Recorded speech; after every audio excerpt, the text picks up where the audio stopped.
రానున్న ఎన్నికల్లో ఉమ్మడి నెల్లూరు జిల్లాలో టీడీపీ జనసేన పార్టీలు విజయకేతనం ఎగురవేయడం తథ్యమని నెల్లూరు రూరల్ శాసనసభ్యులు కోటంరెడ్డి శ్రీధర్ రెడ్డి పేర్కొన్నారు. జనసేన పార్టీ కార్యాలయంలోని జిల్లా జనసేన నేతలతో శ్రీధర్ రెడ్డి ప్రత్యేకంగా భేటీ అయ్యారు. జగన్మోహన్ రెడ్డి ప్రభుత్వంపైన తీవ్ర విమర్శలు గుప్పించారు. జగన్మోహన్ రెడ్డి ప్రభుత్వంపైన ఉన్న వ్యతిరేకత, ప్రజల్లోని ఆక్రోశమే వైసీపీ పతనానికి నాంది అన్నారు. ఈ సందర్భంగా తాను చేసిన వ్యాఖ్యలన్నీ ఎన్నికలకు ముగిశాక కౌంటింగ్ ప్రక్రియ పూర్తయిన అనంతరం బయలు పెట్టడం తథ్యమని శ్రీధర్ రెడ్డి ధీమా వ్యక్తం చేశారు.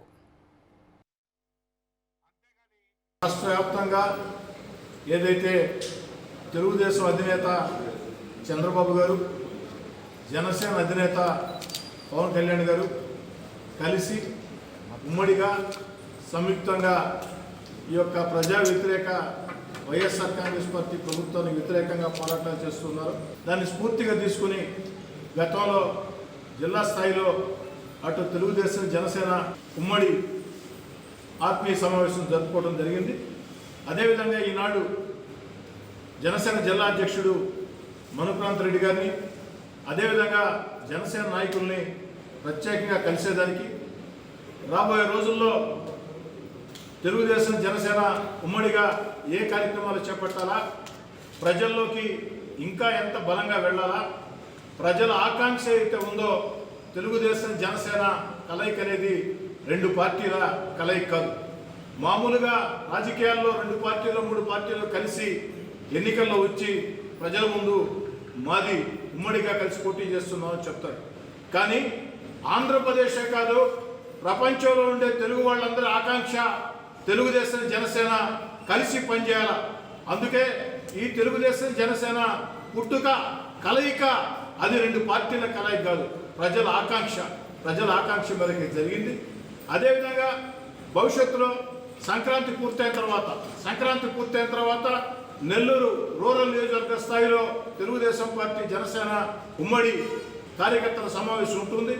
అది పూర్తయిన తర్వాత డివిజన్ స్థాయిలో, అది పూర్తయిన తర్వాత బూత్ స్థాయిలో, ఈ నెలాఖరు కల్లా క్షేత్ర స్థాయిలో, అంటే పోలింగ్ బూత్ పరిధి నుంచి నియోజకవర్గం దాకా ఎక్కడికక్కడ క్షేత్ర స్థాయిలో తెలుగుదేశం జనసేన కలయిక ఆత్మీయ సమావేశాలు ఉంటాయి. అటు తెలుగుదేశం పార్టీ పక్షాన, అటు అదేవిధంగా జనసేన పక్షాన మనుక్రాంత్ రెడ్డి గారు జిల్లా అధ్యక్షుడు, అదేవిధంగా జనసేన నాయకులు అందరం కూడా కలిసికట్టుగా పోరాటం సాగించి జనసేన అభ్యర్థి అయినా టీడీపీ అభ్యర్థి అయినా బండరాయి నిలబెట్టినా కానీ మేము వాళ్ళనే గెలిపించుకుంటాం, వైసీపీకి మాత్రం ఎటువంటి పరిస్థితుల్లో ఓటైనామని చెప్తున్నారు. అంటే ఎంత దారుణంగా పరిస్థితి ఉంది, ఎంత ఇబ్బంది పడుతున్నారు ఆంధ్రప్రదేశ్ రాష్ట్ర ప్రజలు అనేది కూడా ప్రతి ఒక్కరు కూడా గమనించుకోవాలి.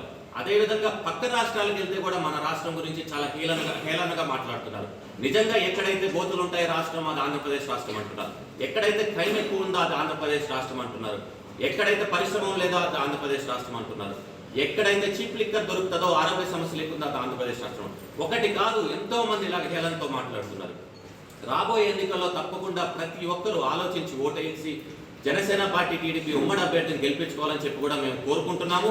ఎందుకంటే ఇప్పటి వరకు మనం అందరూ కూడా ఒకటే చెప్తున్నారు, ప్రజలు కూడా చెత్తని తెలిసి కూడా మన నెత్తిని పెట్టుకోం కదా, చెత్తని తీసి పడేస్తాం. ఈసారి అలాంటి చెత్త ప్రభుత్వాన్ని కూడా చెత్త కుప్పలో పడేయడానికి